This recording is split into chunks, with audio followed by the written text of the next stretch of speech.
జగన్ ప్రభుత్వ హయాంలో చెలరేగిపోయిన మాజీ ఎమ్మెల్యే ద్వారంపూడి చంద్రశేఖర్ రెడ్డి కొన్ని సంవత్సరాల నుంచి కాకినాడలో నీళ్ల వ్యాపారం చేస్తున్నారు. కాకినాడ పోర్టుతో పాటు ఆ పోర్టుకు వచ్చే నౌకలకు నీటిని విక్రయించి కోట్ల రూపాయలు సంపాదిస్తున్నారు. అయితే 11 ఏళ్ల నుంచి ప్రభుత్వానికి చెల్లించాల్సిన నీటి బకాయిలు 13,84,00,000 రూపాయలు మాత్రం చెల్లించడం లేదు. తన కుమార్తె అంజనీ పేరుతో ఉన్న అంజనీ ఏజెన్సీస్ ప్రైవేట్ లిమిటెడ్ పేరుతో ప్రతిరోజు 0.25 ఎంజీడీ అంటే మిలియన్ గ్యాలన్ ఫర్ డే నీటిని పైపు లైన్ల ద్వారా తీసుకుంటున్నారు.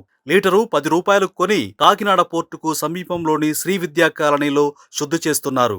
అలా శుద్ధి చేసిన నీటిని లీటరు 30 రూపాయలకు పోర్టుకు ఓడలకు అమ్ముతున్నారు. ద్వారంపూడిలాగే నీటి వ్యాపారం చేస్తున్న ఇతర సంస్థలు బాకీలు కట్టేస్తున్నా ద్వారంపూడి మాత్రం కట్టడం లేదు.